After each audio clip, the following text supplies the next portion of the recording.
deschain, for the sake of us not speaking over each other. How about you cede to me, I guess, when you don't want to talk anymore, and then I'll fill the air? Yep. All right, I'm good. Yep. Okay, I will launch the stream in 3, 2, 1. Good luck.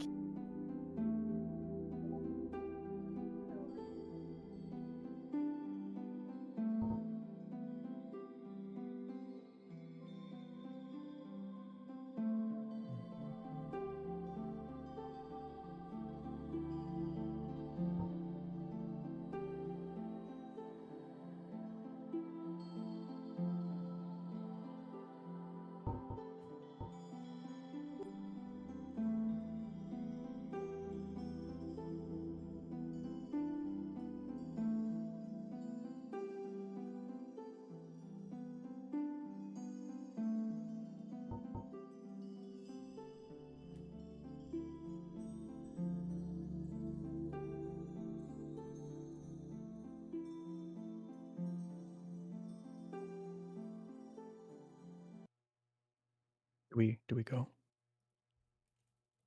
I'm not sure. Oh, you're on. You can begin. Okay. Go ahead. Sorry. Okay. Sorry. Usually there's a lead in. Hi, everyone. I'm deschain. I'm a variety speedrunner. I do a lot of different games, usually Resident Evil related, but today we're going to do Dark Souls No Wrong Warp. Goofball. Actually, let's do the character creation first, and then I'll have Goofball explain exactly what No Wrong Warp means. So, in this category, we're going to choose male. There's some weird things about animation speed with this game where male actually ends up being a bit faster, even though you can use it honestly very, very like little difference. We start Thief. So Thief starts with the master key, which allows you to open some doors that usually you would have to get an actual key to open. And because it starts with the master key, that allows us to take the black fire bombs, which will be for a faster kill on Asylum Demon, as well as a boss later on. And the rest of this stuff doesn't matter. So our time's going to start as soon as I click OK here. So in 3, 2, 1, go. All right, Goofball, let them know what No Wrong Warp exactly means. Yeah, hi, I'm Goofball, by the way. I am a commentator and another Dark Souls runner. No Wrong Warp is a separate category. It's short for any % No Wrong Warp, and it's a separate category from regular any %, because regular any % makes use of a glitch called, well, wrong warping. And wrong warping is a frame-perfect trick that allows you to skip basically half of the game. And in a lot of runners' opinions, it makes any % less interesting. So when wrong warps were discovered, a decision was made to separate the two boards. All the previous any % runs were migrated to no wrong warp, and all the ones that use wrong warps are submitted to regular any %. Yeah, Regal, what could that possibly mean? But so yeah, while I was describing that, deschain just killed the first boss of the run. Blink and you miss it. One of the reasons we start with the first fight with the black fire bombs is Asylum Demon will die in 5 black fire bombs, which allows us to just run through there once instead of having to run back around and kill Asylum Demon on the second go around. And then, so right here, deschain's going to do a little trick. It's slow for real time, but it's fast for in-game time, which is how these speedruns are usually timed. When he quits out by the wall there and then reloads into the game, the wall just breaks. And this is because the stand-up animation that happens whenever you load into the game has destructive properties as a soft lock mitigation system so that you can't get stuck in geometry when you load in. So since that wall is breakable, it just breaks it. It breaks more things than you could possibly imagine. And anyway, we're already out of Asylum. And it also counts as a glitch, as far as I'm aware, for glitchless rule sets in the remastered, which this one is. First of all, we should talk about that. We're on the Prepare to Die edition. The games are separated because they have completely different speedruns. Some things that work in Prepare to Die don't work in Remastered, and some things that work in Remastered don't work in Prepare to Die. So they're separated. Yeah, this is the original PC port. Came out in 2012. As opposed to the remaster, which came out quite a bit earlier. Runs at 30 frames per second instead of 60 like the remaster. A lot of glitches in this game were patched out in the remaster, unfortunately, and the in-game timer in the remaster runs slower because of frame rate shenanigans. So deschain just popped to humanity. So now he has one soft humanity, and the entire purpose of this is, for one, if he got hit, it lets him heal, but mainly it lets him have slightly higher item discovery, which affects the drop rate of random drops. The main weapon of this run you're going to see is going to be the Black Knight Halberd, which in a normal run you have to get the drop legitimately by killing the Black Knight, and then there's a 26.7% chance with one humanity that you get the drop. And if you don't get it, you just have to restart. Or you can cheat one in and do a cheated run just for funsies or for practice, which is what we're going to do for the sake of this marathon. We're gonna cheat. Yeah, so the Souls community has a tool called Gadgetal Mage. It will guarantee a drop if it doesn't actually drop. You're allowed to keep the tool running during runs. If it drops legitimately, the tool does nothing and you have a legit run. If it doesn't drop, you can still do practice runs like Goofball said, which is very, very useful. Some of the menu I'm doing is a bit different than I'm used to, which is why you saw me just stare at that shield and be like, why did I pick this up? And that's for doing a skip later on.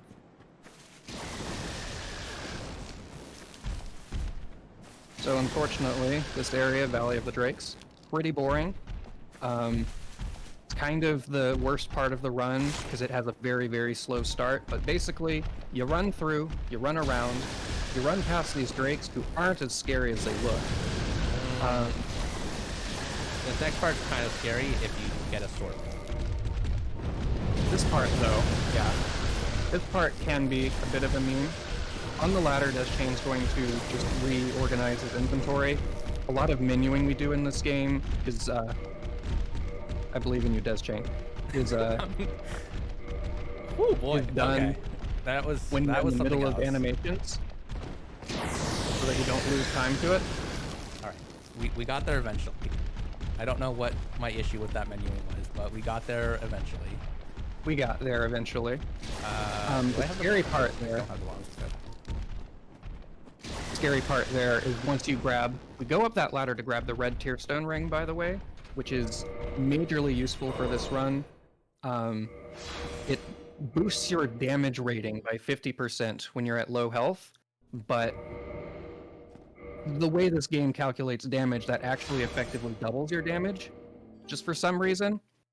And then what just happened there was deschain did an up warp, which is another in-game time strat that we're showing off. In real time, you'd probably just ride the elevator, I'm not sure, which is faster. But the way that works is you send the elevator up. As soon as you load back in at the bottom, you can just run into the pit and quit out immediately. It'll store your position sort of on the elevator. A little behind the commentary, but we'll catch up. Yeah, we'll catch up. All right. Elevators actually, when they're up, they start at the bottom when you load in, and then they're like, oh wait, I'm supposed to be up, and they instantly teleport to the top, and it brings it with you. So that's how you teleport up to the top without riding the elevator, which saves time and in-game time. And that's why I took the bonfire. Oh boy. See, now we have time to explain what just happened and what is about to happen. So, deschain took this bonfire for safety. This way. And what we're trying to do here is we're trying to bait this Black Knight. We don't have the stats to kill him, not by a mile. But we quit out here, we pick up the Grass Crest Shield, which is a useful item to have because it boosts your stamina recovery, which allows you to run more. And then we run past the Black Knight and bait him to fall off the edge, although sometimes he doesn't cooperate, which is what is happening here. It happens. Yep, this is Kind of random enemy. Yeah, he's mean sometimes, and then he just kills you in like one hit sometimes too. So, thank you. There we go. That's right, what we he went off. for. Yes, he got off. Okay. Ooh, nice shield. All right. And so we got a shield. Like we were saying, this is now an illegitimate run. As you saw when I went in that menu, I do have the Black Knight Halberd because of the tool that we have running. Again, it's just a safety thing for marathons because there's no guarantee you're going to get a job, and no one wants to watch us do that over and over again. Yeah. Estimate, who knows? We're waiting for the probability to be on our side. There have been runs where people do that section. If you're doing what's called farming, you can do that section for hours before you actually get a drop.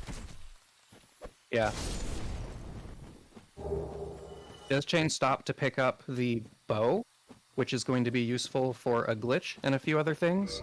He also before picked up the S-Stock, which we are not going to use as a weapon. We're going to use it for a glitch as well. Since we're kind of just running through, I could start explaining the glitch for later. A bread and butter glitch of this game is called Move Swap. It was patched out of the remaster, unfortunately.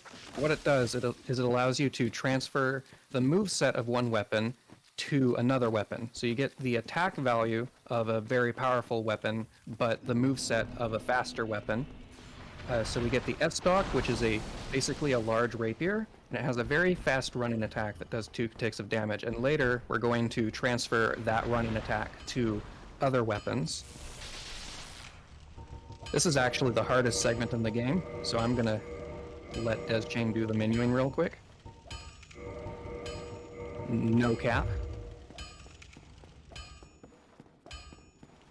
Yeah, there's a lot going on in this segment. A lot of things being done. All right, we're good.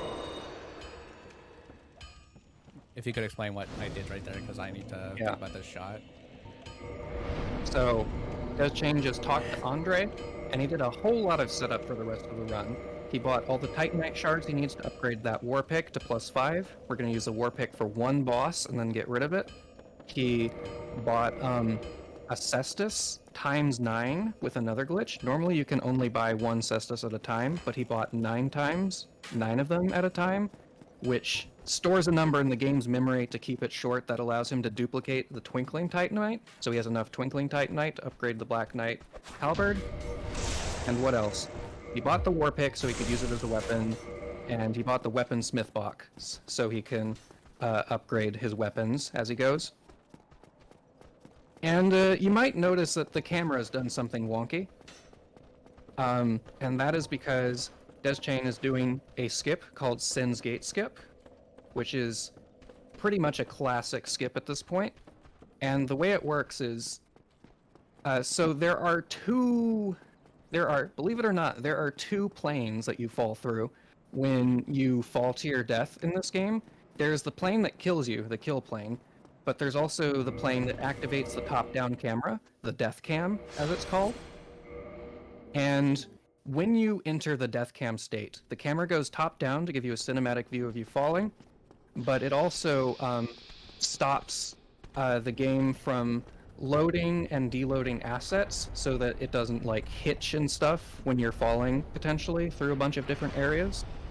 But we leverage this to our advantage because if you can enter that state without dying, from there you can actually go right through the gate of Sin's Fortress, which lets us skip the Bells of Awakening, which you normally have to ring first to get here.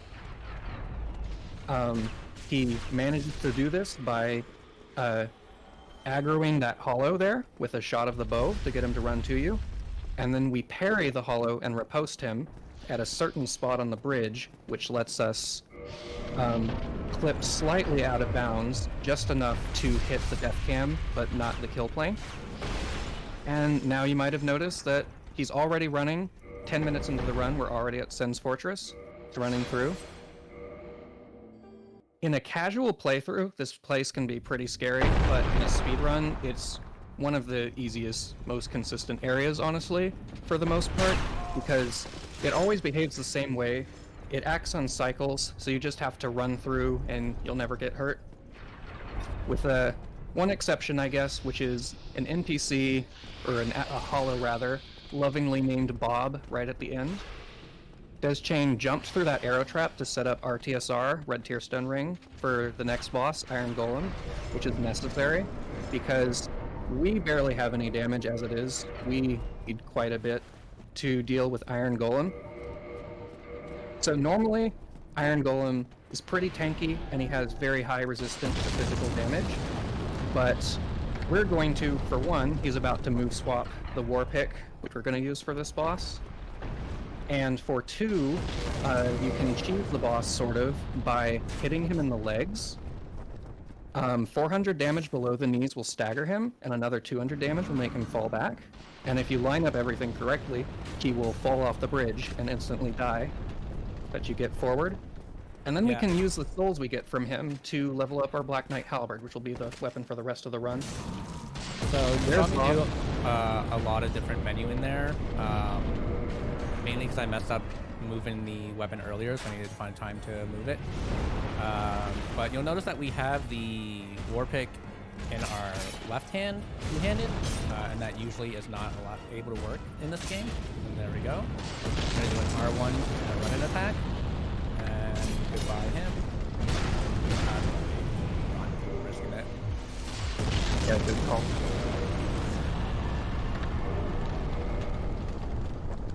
Alright, and now we're in Orlando. But yeah, so a thing about move swap is that your weapon, you queue up the bow. The bow doesn't have a run-in attack, a plunge-in attack, or a roll-in attack, I want to say. Yeah. And the game needs to figure out where to get that information from when you're two-handing a weapon in your left hand. And it ends up getting it from the right-hand weapon, which is why you can do those rapier run-in attacks using the war pick, because the war pick's run-in attack doesn't look like that. Yeah. But right here, Deschain's going to level up and upgrade his Black Knight Halberd. Upgrades it to +5, and we don't need to do any more upgrading for the rest of the game. And then he levels some endurance, enough strength to wield the weapon, and a dexterity to wield the weapon. And then we run through Orlando, which is another long running section, some few scary parts, and quite a bit of open space. Jumps onto the elevator, and he does an item dupe with the core of an iron golem to give him 12,000 extra souls, which works similarly to the move swap in the sense that it's another glitch where you queue an action and then you enter the menu before the action occurs and you do something to interfere with the action happening.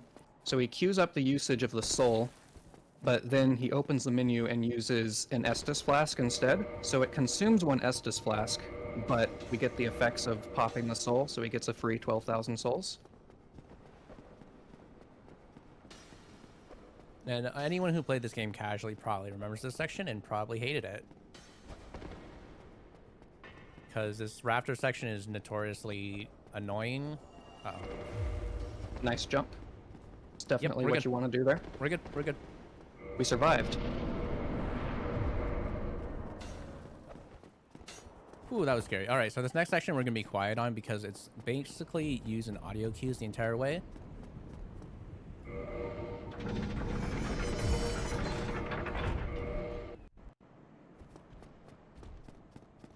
But this is going to be the Silver Knight Archer section, which you use audio cues to dodge these lightning spears thrown by Batwing demons, as well as arrows shot by the Silver Knight Archers.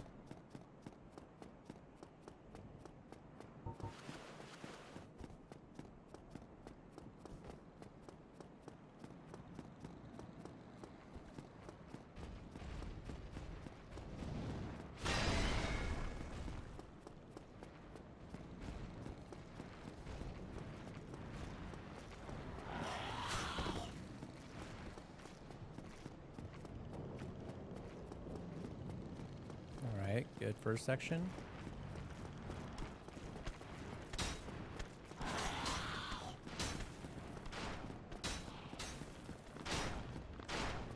Nice. Yeah, I heard him right at the last second.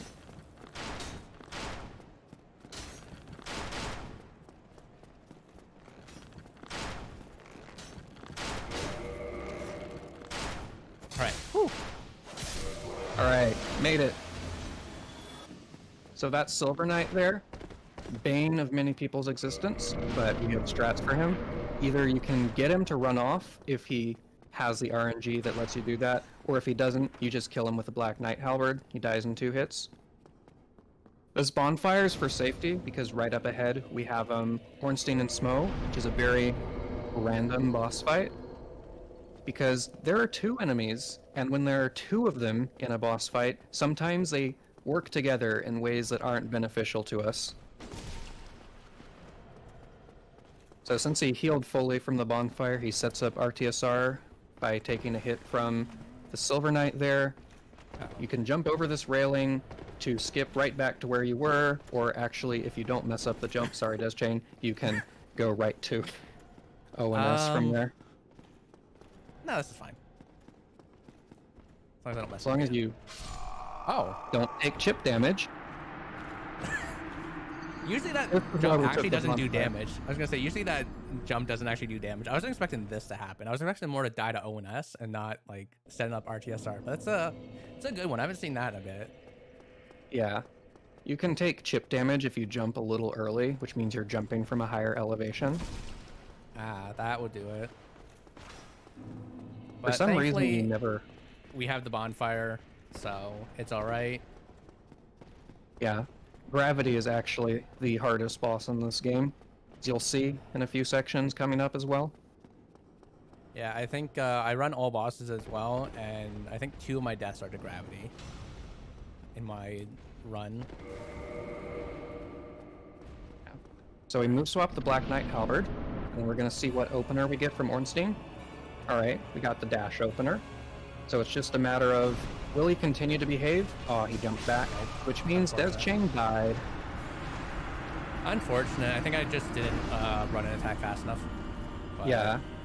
If he hops back... alright. Yeah, if he hops back, it's possible to attack him fast enough to stagger him before he can hit you, but it's pretty tight.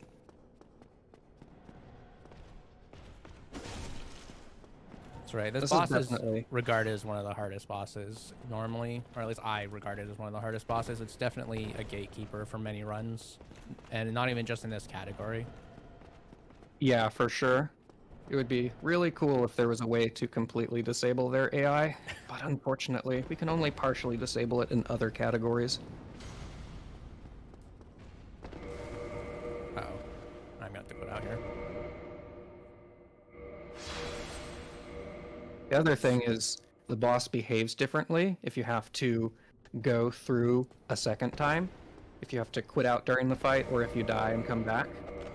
Unfortunate. So that's another thing that runners have to be aware of, especially for marathons. Okay, there we go. Finally. Move swap kind of doesn't want to work sometimes. Alright, this is an okay opener that I can deal with. So we got the walk opener. Ornstein somehow did hop back, but not at all. I didn't hit him the second time. He didn't get staggered. That's right. Okay, this is super smo. Yeah, made it to phase 2. Ornstein dies in 3 ticks of damage, which is excellent. Smo dies in 5 or 6, depending on if you get counter damage. And he also staggers on the 3rd hit you get, which is one reason that we fight Super Smo by killing Ornstein first instead of the other way around.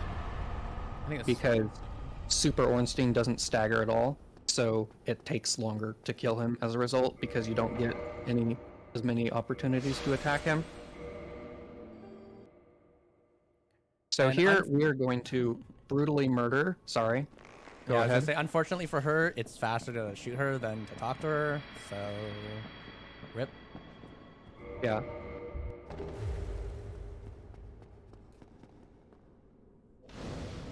And we warp to Firelink for the next section.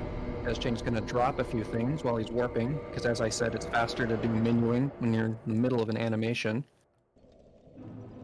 Going to take the Firelink bonfire and go ahead and level up some stuff since we're here.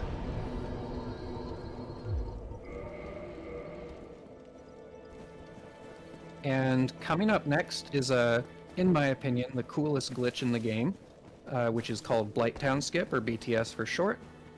And it's pretty complicated to explain. There's a very long video on YouTube by Catalyst, a Dark Souls speedrunner and content creator, that goes over how it works. But basically, we're going to desync the game's memory of what our previous area was and our previous location by doing this setup in the elevator. And as a result, we're going to load up there, but without the area loaded. We're going to transition clip through the floor and land on a seam below. And then from there, we can run out to an area that lets us, basically, we run to an area that's directly above Quailag's domain. We can drop from there down to Quailag's domain, and we have successfully skipped Blighttown, which in game time saves 40 or 50 seconds. In real time, it doesn't save any time for the most part, but it's pretty cool, so we got to show it off, right? Yeah, if I don't get it the first time, we'll just do the backup strat, but I thought it would be pretty cool and neat to showcase this at a marathon.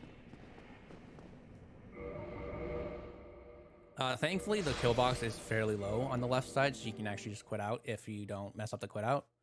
But what you're doing is you're walking on a pixel-wide seam, so it's... There we go. Okay, well, unfortunate. We'll do the backup strat. I felt it would be nice to try to showcase this in the run because you don't really lose much. You have, like, you've just leveled up. You don't really have souls to lose here. So it's nice to just showcase and do it. But essentially what you would do is you would run along this pixel-wide seam. And then you can do something called a delayed plunge, which we'll be doing later in the run. And that will allow you to enter Quailag's domain, like Goofball said. Yeah. So we get to showcase the older strat for this before this skip was viable in No Wrong Warp. Yeah. So this one's a lot more straightforward. He's going to run through Valley of the Drakes to Blighttown, and from there he's going to drop down to take some fall damage, which will help him set up for RTSR for Quailag, the next boss fight. And he's going to firebomb one of those blow dart snipers, so he can get purple moss, is it? Yeah, Which it would be a purple moss. Yeah. Cure the poison that he gets going through the swamp, so he can safely have RTSR for the Quailag fight after running right through the swamp. Deschain's pretty good at this. I've never done this before, because I've just done Blighttown skip in my runs.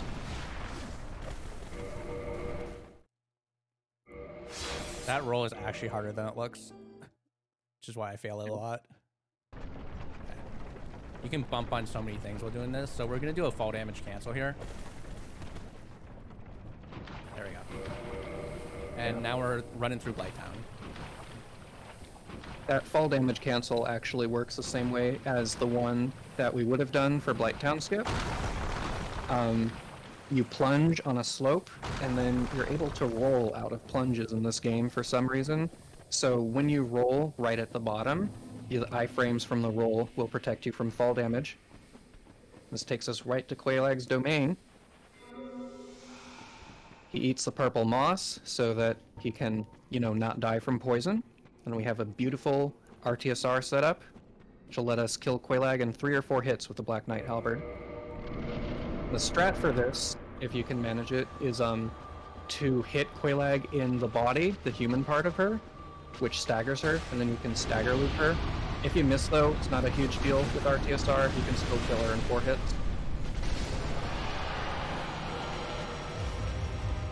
Yeah. But usually you would do, like, I think it's 3 hits if you actually hit her body, because the human part of Quailag takes a lot more damage than the spider part. He healed once, and we're going to do next major glitch of the run, which lets us skip right to Demon Fire Sage, and it is called Fire Sage Elevator Clip. So basically, he's going to stand at the edge of this elevator, and he's going to quit out a gazillion times. This is actually faster real time, not just in-game time, despite all the quitting out. But basically, your stand-up animation will move your character back a little bit every time you load in. And this elevator here loads in a little bit later than the rest of the map. You can see he's starting to clip through. So with the backwards movement of the stand-up, plus the delayed loading in of the elevator, it's possible to load in yourself before the elevator loads in and fall through. As you can see, he landed on Demon Fire Sage's head. Luckily, Demon Fire Sage is a kind of lazy copy-paste of Asylum Demon. So he has a plunge animation built in, even though you're not supposed to be able to plunge him normally. And this lets us land on him without taking any damage. And then also, because we never went through the fog gate, we never hit his AI trigger, so he never moves. He just stands there, lets us kill him. Yep, best boss. He just doesn't move. You can just take care of him. Yeah. Very, Only very nice. F tier boss in the game, honestly. The rest are F. Next boss is Centipede Demon. We took that bonfire for safety, and it also heals us up. And we're gonna set up our TSR for Centipede Demon by walking through the lava. 3 ticks of lava at this HP will put us in RTSR range. And we pull out our big halberd, and he dies in 4 hits. If he does a jump, that's beautiful. You get 2 hits before the jump and 2 hits after, and he doesn't have time to jump away. And we heal to full again, and upon dying, he gives us the orange charred rain, which lets us run through lava and only take a little bit of damage instead of it nearly instantly killing us. Which lets us go through the next area, Lost Izalith. Definitely the best area in the game. I'm sure that's not a controversial opinion at all. Lost Izalith and PTDE, kind of bright. Like, very, very bright. It's just something that you have to get used to. But it's very nice because you kind of just like run past. If you take a good path, these dragon butts, I'm sure they have an actual name, but it's what we just call them. They don't really do anything to you. Yeah. I think the actual name of them is supposed to be like bounding demons, but yeah, we call them dragon butts because that's what they are. They're the lower halves of the undead dragons that you see around, and they just copied and pasted them all over Lost Izalith because they ran out of time to come up with an actual enemy for this area. This area is very rushed in development, and it shows. Speaking of which, the next boss, Bed of Chaos, definitely the best boss in the game. Definitely the best boss of all time. I'm sure everybody in chat who's played this game loves Bed of Chaos. Luckily, we have a fast and cool strat for Bed of Chaos, which you're going to see, called Toki Bonds, named after a runner of this game named Toki Join. And what he's going to do is he's going to stand in the center of the arena, and he's going to aim 2 fire bombs and throw them so that they hit the orbs on either side of the arena, which have to be destroyed before you can go into the heart of the boss and kill it. So normally you're supposed to run around and avoid like a bunch of like swipe attacks and like lava flying everywhere and stuff before you can.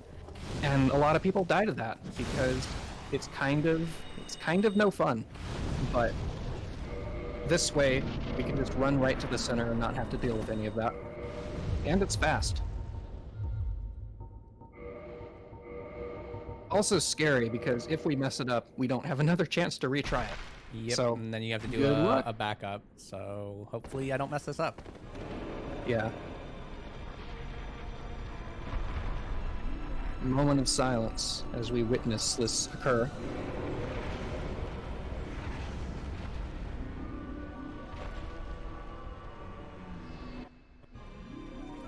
That should be good. Very nice. So when the 2 orbs are destroyed, the barrier that prevents us from going here goes down, and we can roll right through. As long as we don't get a firestorm attack, which is random, you can just punch the boss, and she's dead. Whew. I was very nervous. That boss is not... Okay.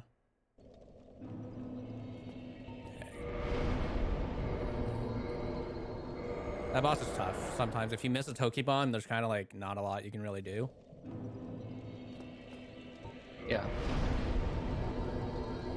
Oh, So we're gonna... Oh, yeah. I That's lost some 13. from a death. Yeah, sorry. Nope, that's alright. Yeah, since Deschain lost some souls earlier from dying to Blighttown Skip, he's gonna have to do another soul dupe just to be able to do all the leveling he needs to do here. We get 28 endurance, which lets us fast roll and fast run with the Black Knight Halberd and the Grass Crest Shield equipped. We're gonna come to Undead Parish and talk to Andre just to get the Crest of Artorias, which Yes, lets us. something we didn't talk about is how I'm gonna get this, because I don't have enough souls to get this. But we can use a glitch called prompt swap. I'm not entirely sure, Goofball. How about you explain prompt swap while I deal with the Yeah. RTSR setup here? Yeah, I figured I was going to do that there.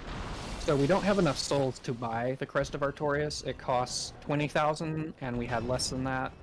But it's PC only. There's a glitch called prompt swap, which lets you buy things that you can't afford. And it's really simple, honestly. We can afford the Titanite shard that's right next to it in the next tab. So we simply we press A, to open up the purchase prompt for buying the Titanite shard, but at the exact same time, we click on the next tab over, on the arrow rather, and that simply simultaneously opens up the purchase prompt and switches over to the Crest of Artorias, and it just lets us buy it, even though we wouldn't normally be able to open up that prompt for it. Very useful glitch. Very nice to buy stuff that you can't afford. Yeah. And then we're on the way to Sif, which is the next boss we need to fight. We need to kill Sif for the Covenant of Artorias, which is the ring that lets us go into the Abyss to fight 4 kings. It's the next boss after Sif. Before we got here, Deschain set up RTSR by taking damage from that Titanite demon. Now he's going to do the hardest skip in the run, Ruin Skip. That's sarcasm, by the way. It shouldn't be the hardest, but sometimes you mess it up and it's so infuriating. And that's just to quickly grab the stone armor, which we're going to need for a boss later. And then he's going to finish setting up RTSR in a moment by jumping down. And then Sif, we just equip the Black Knight Halberd normally. There is a move swap strat for it, but it's a little bit concerning, so we're just going to equip the Black Knight Halberd normally, and Sif's going to die in just a few R1s. Yep, and I know a lot of people love this boss and they feel bad that it has to die. This boss can lose you so much time so easily because she loves to jump. Yeah, she's hella hoppy. So that quit out there affects the AI. If you quit out too close to a boss wall, it affects their AI. This is a favorable AI break. Well, not really a break. But Sif's going to turn around, and this gives us time to pick up this ring here, which we need for the final boss.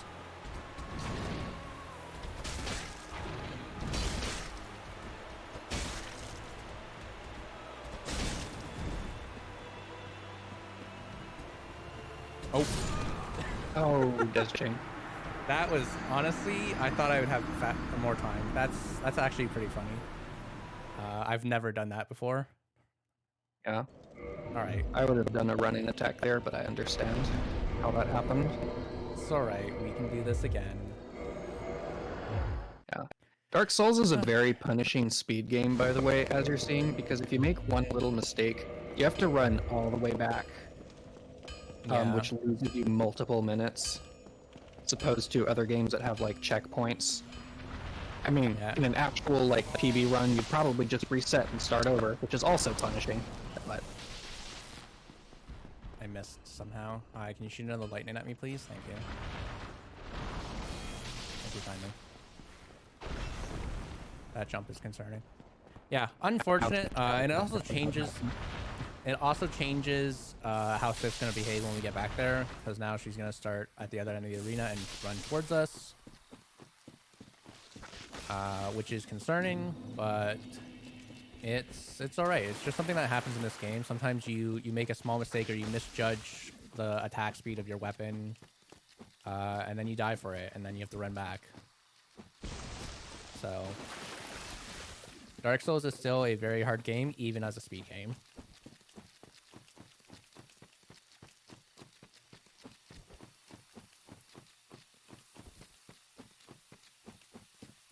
So yeah, if there's time if we have time for an animation or two, if that is a thing we do here.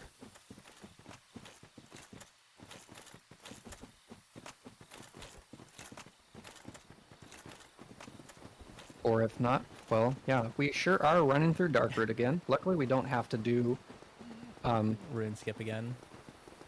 Ruin skip again.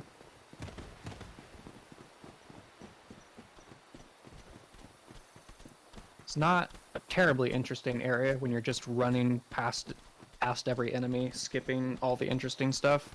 Because in most speedruns, we're just beelining to the bosses, because basically the bosses are the ones who gatekeep progression. Everything else is pretty optional. But the fight's going to be different because, as you see now, there is a big fog wall.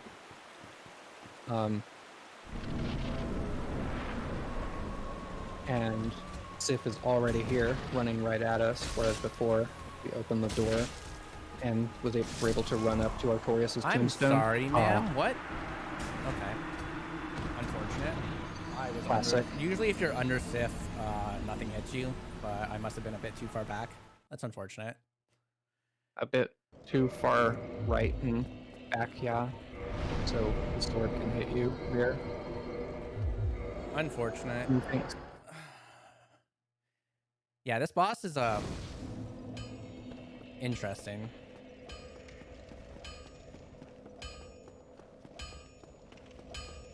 One of the harder bosses in this game as far as learning the moveset. Sif has a relatively complex and harder to dodge moveset compared to a lot of bosses in this game, which have pretty simple, easy to dodge movesets relatively. Some of her attacks are pretty fast. Kind of wacky looking. Yeah, it's just unfortunate. Normally, though, like I said, you can be underneath her, nothing hits you, but I was a bit too far out.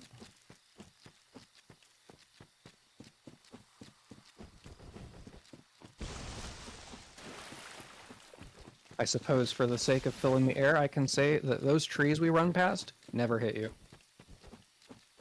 They're scary if you don't run past them, but if you run past them, they never hit you. Very easy to just run around, and they're too slow to hit you. Yeah, so Sif, like we were saying, gives you the Covenant of Artorias, which is what we need. Because we need to go to the Four Kings fight next, and if you don't have the Covenant of Artorias, the Abyss kills you instantly. I've lost a couple runs, or I've lost a run to forgetting to equip the Covenant of Artorias, which was actually a really good, a good meme.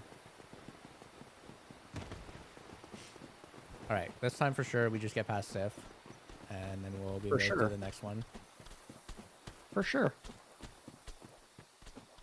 I'm sorry, that's very discouraging. No, you got this. You got this. It's okay. You do got this. I should do that now. What am I doing? I mean, why not? Oh yeah, I guess you are in fast run because of your endurance. That's right. And you die in one hit no matter how much fall damage you take. True. Okay.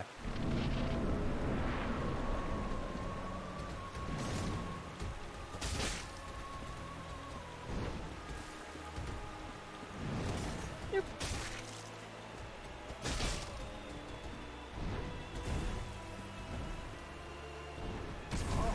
Sif, please stop popping. Alright, well, she's dead this time at least, so that's good. GG. Yeah, no, that's fine. I was gonna say, don't I need souls? But no, you get your souls here. Okay, yeah, so now we have the Covenant of Artorias. You have to time that warp. I usually use the glow of her sword to be able to tell when to go. But what we did is we Dark Sign, which usually removes all your souls. But we actually kept them because we Dark Sign before the souls were given to us. So we're on our way to the next boss, Four Kings, and what you just saw was an RTSR setup so that we can kill the kings fast, obviously, with increased damage, but just a very well-timed, it's more complicated than it looks, jump into the elevator as it's going down, lets us take the damage we need. Then we run through New Londo Ruins. We've been down here like 3 times now, but finally we're actually going through New Londo Ruins, except, psych, we're going to do a skip called Seal Skip, which lets us skip most of New Londo Ruins. So right over here, we're going to fall down and quit out at just the right time. I'll let you do it, deschain. Nope. You have to walk off and get a fast drop, so that won't work. Yeah. But so basically, cool. It's possible to quit out as your position is stored down there, but before the game kills you. So when you load back in, you'll just be down there, as you can see. We have to quit out again when we roll down here to disable the death cam that gets activated, even though it doesn't kill us. And then we just run straight to 4 kings out of bounds. So I'll talk about the fight. This is a very cool fight, in my opinion. So basically, with it's possible to kill 4 kings in fewer than 4 kings, because when you kill 1 king, all the damage you do to individual kings does damage to a cumulative health bar, but it's possible to keep doing damage to the cumulative health bar as the first king is dying that you kill, and the second one. So it's possible to do 2 kings of damage to 1 king and finish this fight only killing 2 kings. Okay. Let's run an attack.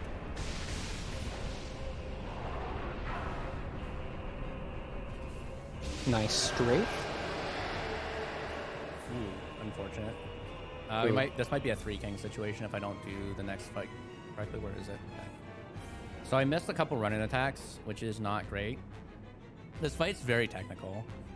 There's a lot that you have to do. You have to hit your hits, essentially. So there's a lot going on here. Wait for him to do something. Just in case.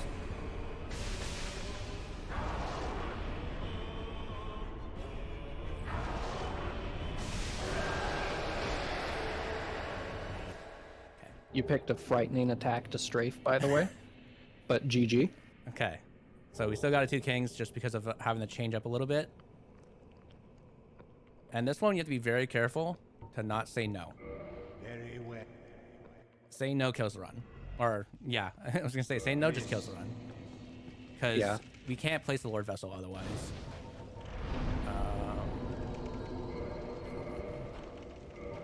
So that right there, by the way, was Kath. Normally in this game, you ring the 2 bells of awakening, which we skipped earlier, and that wakes up Frampt, which is another serpent who looks just like Kath, and is voiced by the same voice actor, by the way.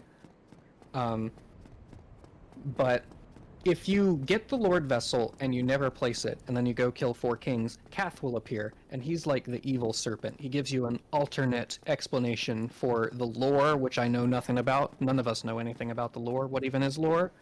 But, so, since we skipped the Bells of Awakening, Kath is the person we need to talk to place the Lord Vessel. He takes us to Firelink Altar, which lets us place the Lord Vessel, and once it's placed, the Golden Fog Gates, which keep you from accessing Duke's Archives and Tomb of the Giants, will dissipate and allow you to play the rest of the game. Yes, these boars are very, very scary. We've made an emote called Giga Boar because they just kill you in like 1 hit, but we should hopefully be fine here. Okay, good. Very scary boars. Oh, like I said, very scary boars don't hit me. Yeah. 95% of the time, you're gonna be fine, but sometimes they just run a little too fast for some reason. Also, I'm gonna call attention to the fact that deschain just rolled through that first one. That's a thing you can do, by the way. If you roll through its running attack that it does at you, you can just roll through the entire boar.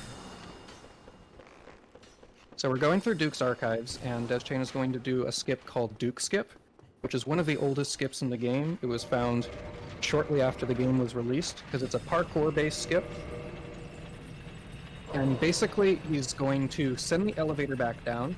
He's going to use the bow to set up his alignment and position, but he's going to roll onto the ledge of the elevator, and he's going to roll off the elevator onto a ledge below, which lets us skip a very long forced death segment that takes us to a prison that we have to escape. It saves like 5 minutes. So deschain's already at the second half of Duke's Archives, and we're about to leave Duke's Archives and go to Crystal Caves, where Seath is, in his final form. Yeah, this area, if you die here, it's a very punishing death. It's like a 5-minute run back, depending on where you die in the area, so we're going to try not to die. Yes, try not to die. You Which lose is- a lot of time if you have to run all the way back. Yeah, through which is here. which is kind of the motto of this run, is just try not to die. Yeah, despite the game being called Prepare to Die Edition, we ideally don't die ever in this run. There are actually a few Dark Souls runs where it is optimal to die, but not this one. Yeah, the game has death warps in certain areas, which are handy and fast sometimes. So during this area, I'm just setting up a bunch of damage to get RTSR. Because as we've seen, your damage output's too good with RTSR. Yeah, RTSR is a very busted ring, as opposed to Blue Tearstone Ring, which is completely useless, by the way. That's the one that boosts your defense at low health, so you're already at 1 hit, and it makes it so that you die at 1 hit, but with style. All right, and we're coming up on Seath. So even though we haven't seen Seath before, which is what you would do when you go up the elevator and then go to the prison, is you get a forced death by Seath. We can actually just get to him, and I'm gonna do a safety strat here where I'm gonna move swap right now, because I've been having issues with move swap during this run, and I don't trust my ability to do this. And I can do this because I have an extra bomb. Yeah. Seath, by the way, might be the easiest boss in the run because you kill him before he has any time to do anything. So the actual boss of this boss fight is if you move swap in the arena, you can't mess it up, or else Or you the will clam. have time to do something. It Please could don't- kill you. I hope that clam's not in the arena. Oh, that clam might be in the arena. I think that clam's in the arena. Yeah, clams are bad. It's possible for those clams you run past to get into the boss fight and be very annoying. So they're also the actual boss of the game, not Seath. Seath is a pushover. Well, you're giving Dead. Seath plenty of Yeah, time to dead. kill you. Damn. I would have stood Unfortunate. out. Oh, that would have been smarter. Yeah, that makes sense. Like, there's like an invisible, imaginary timer running. And Yeah. Like I said, if you don't kill Seath in time, he's just gonna kill you. unfortunate. You have no health. So now we have to go run back again, which it happens sometimes. It do be happening. Let's call attention to the fact that Anorlando sure is dark right now. That's because we murdered Guinevere earlier, and that dissipates the illusion that there is sun in Anorlando. I lied about not knowing any lore. I know a little bit, and that's why it's dark right now. And I hope everybody enjoyed that story. Yeah, so we're just gonna do the same stuff again. If we have any donations, now would be a good time to read them. Or if you want to talk about the charity, this would be a great time to talk about the charity as well.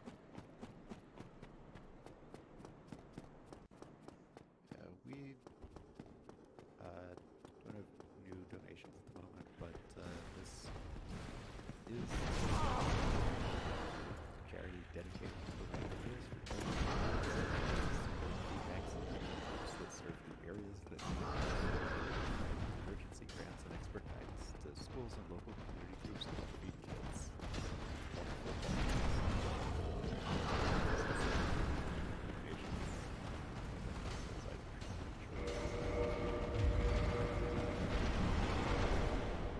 For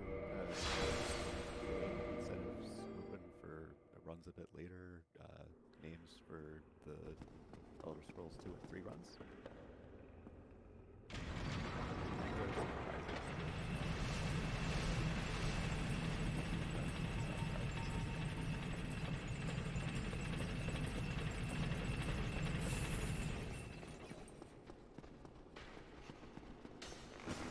So the pathing through this area can be kind of concerning because all of these crystal hollows do a lot of damage.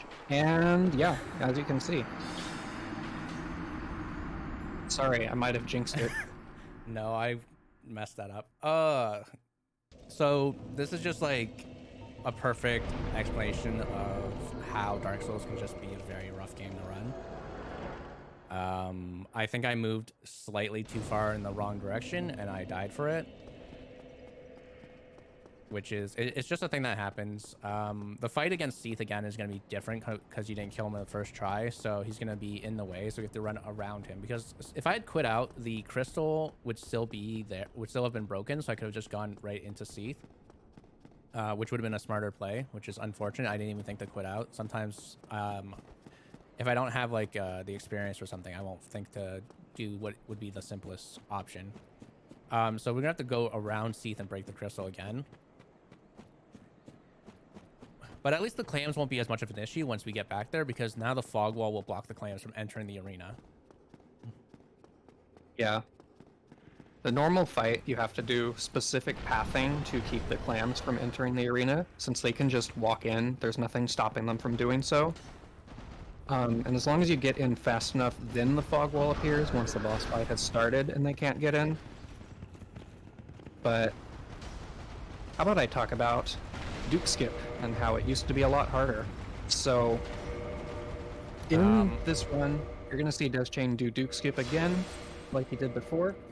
And the skip used to be a lot harder, as I said, because so now there is a bow setup where you can aim with the bow. And the cool thing about aiming with the bow is it restricts your movement to be 4 directions. So you can only roll specifically right or left or forward or back without any leeway that would normally be introduced by analog sticks. So it's possible from when you pull the lever to just roll onto the ledge of the elevator by just rolling right, forward, back with buffered inputs. So it's perfectly consistent and easy to just roll onto there. And then you can continue to use the bow aiming and visual cue to time your roll.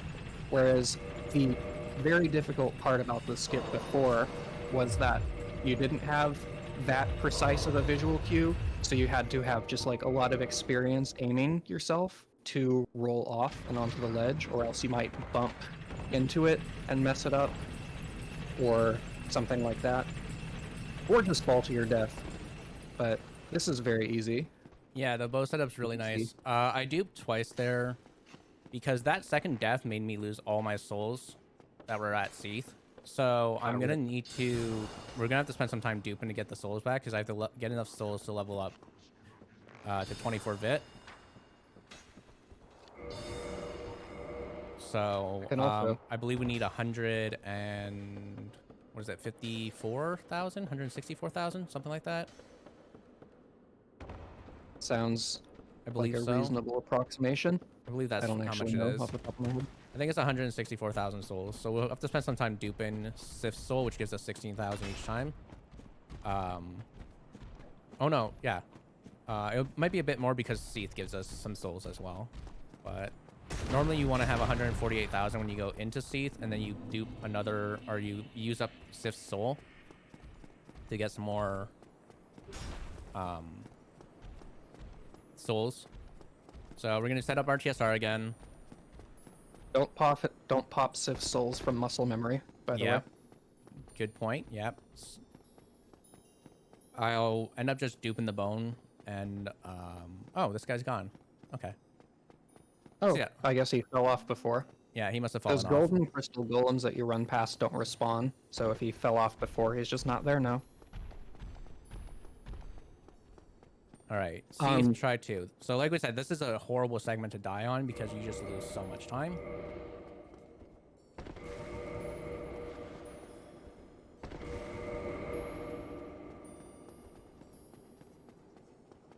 Yeah. And the fight, as we said, behaves a lot differently when you enter it the second time, just like Sif, because it behaves in a special way the first time you enter, then reverts to a normal boss fight where you enter the fog wall, and that activates the boss afterwards. But luckily, no way for clams to get in. Yeah, so now I just have to make sure I don't die to Seath, which I think he gets a bit delayed when you break this, hopefully.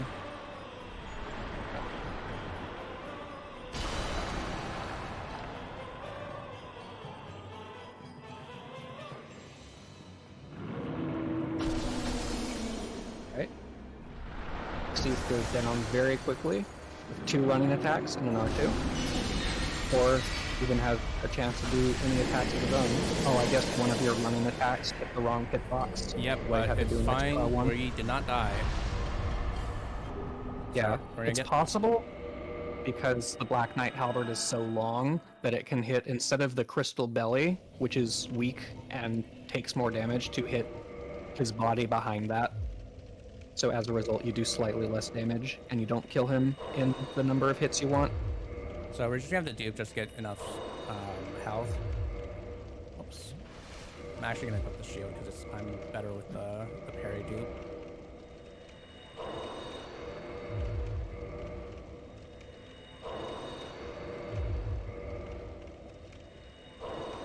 Not exactly sure how much we need. And if you do the timing wrong on the dupes, you end up drinking your Estus. I think one more would be fine. Yeah. Alright. So yeah, unfortunate deaths. Oh, nope, we're gonna need another one.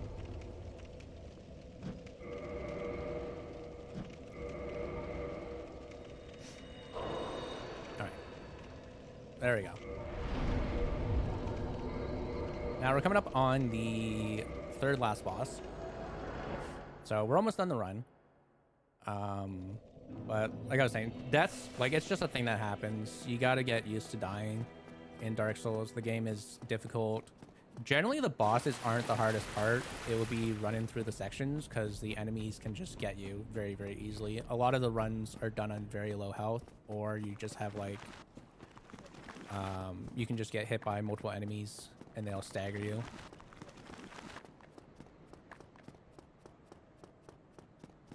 But yeah, 3 more bosses in this run. We need to kill Nito for Lord Soul, so that we can access the Kiln of the First Flame to fight the final boss. And before that, Pinwheel's on the way. Hardest boss in the game for sure. He dies in 1 running attack and an R1. Yep. And it's always scary fighting Pinwheel, because if you die to Pinwheel, you kind of just get made fun of. Like, very, like, friendly way. Oops. We'll make fun of you for getting hit by that. Yeah. That's why I was getting confused, because I forgot that happens. Oh, skeletons. Okay, we're good. No, you have to quit out there, deschain. Yeah, I was like, oh yeah, right, skeletons. So that's something that I wasn't expecting to see. You can, if you get hit by an enemy when you interact with an item, it animation cancels, and you can just If you actually do it frame perfectly.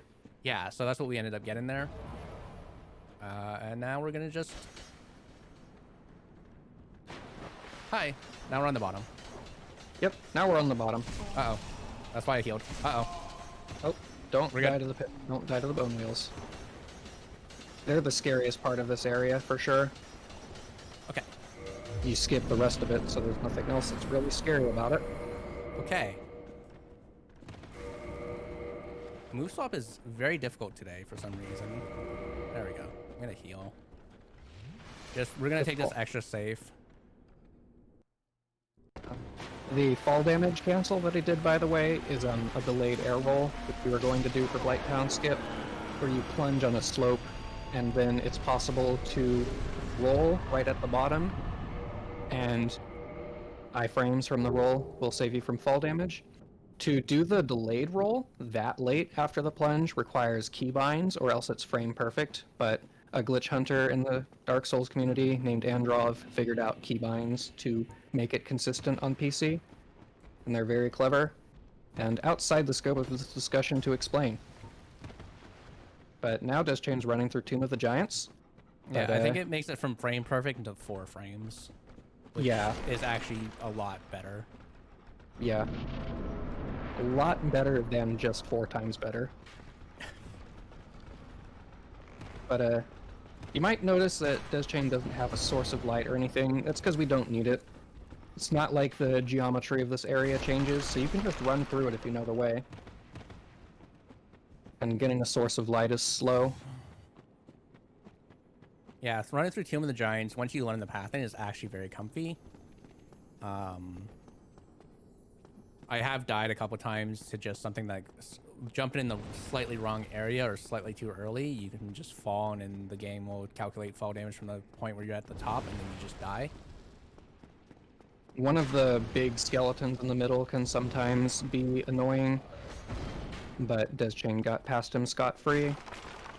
These guys are also very annoying sometimes. Yeah, these pinwheel servants. They love Pinwheel so much they made a bunch of him. Yeah. That's why he's the best boss. Yeah. This is the fight, by the way, where our stone armor finally comes in handy. Because the thing about... Nice deschain. Classic. The thing about this boss is he has a bunch of skeleton minions who you can't kill because they just respawn. So instead of dealing with them at all, we just equip stone armor, which has tons of poise. So once we're able to attack Nito, which we have to wait for him to get forward a little bit so that we don't aggro the big skeletons because they're actually scary, we just R1 him to death. And the little skeletons don't do enough poise damage to really stagger us, so we can just R1. And then occasionally he's going to do an AoE, which we're just going to tank it or block it. And there goes Nito. So we're almost at the end of the run. One boss remains. That is the final boss, Gwyn, Lord of Cinder. As soon as we warp back to Firelink Altar, we're going to put all the Lord Souls in the little bowl, and that's going to open up the final area, which, by the way, the wrong warp glitch that we don't do lets us skip acquiring all the Lord Souls. So as soon as we get the Lord Vessel and place it here, we're able to just skip right to Gwyn. Yeah, you only have to kill like 6 or 7 bosses versus the amount that we have to kill. And it's nice. It's just, it gets boring doing any percent sometimes because there's not really a lot of tech that you do. Hey, mind if I read a donation? Yep. Go right Yeah, ahead. go ahead. All right, we have $22.22 from Igloo saying, "Oh no, the Dark Souls runner died. I have to watch more Dark Souls? Oh geez, you're really twisting my arm. Keep it up, this Shane. It wouldn't be a Dark Souls run if it didn't do this to you, right?" Yeah. These games, oh. Tough game. But thankfully, in this category at least, the Gwyn fight is very comfortable. For example, in the 90% run, the Gwyn fight is very scary, at least for me. I'm not sure how the other runners feel, but move swap Gwyn fight is not an easy fight. But thankfully, we have enough damage that we can just parry him twice and riposte, and then he'll die. Oh yeah, one little detail is we picked up the Hornet Ring at Sif, which increases the damage that our riposte do by quite a lot. And that lets us kill Gwyn in two-handed ripostes. So we just parry him twice, and we're good.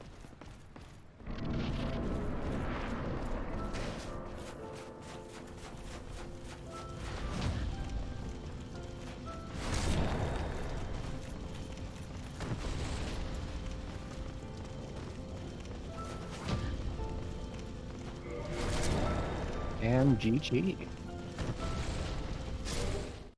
So that quit out there, I believe, saves about 4 seconds or so. You quit out as soon as you kill him. It puts you outside of the arena, which puts you into that cutscene for the Dark Lord ending. Because a riposte kill kills instantly. But yeah, that time, is by the way. Dark Souls. No wrong warp. Pretty good. We timed this with in-game time, so we can see what the IGT is. We'll lose about 3 seconds by not force quitting the game, because if you quit out here. But yeah, an hour and 58. That's not too bad, especially considering how many deaths there were. But thank you for allowing me to showcase this run. Benefiting, a great charity, being able to showcase an interesting game. Like, this is a great game. I want to thank all the Speed Souls members that helped me learn this game, especially like Regal, Goofball, Mario.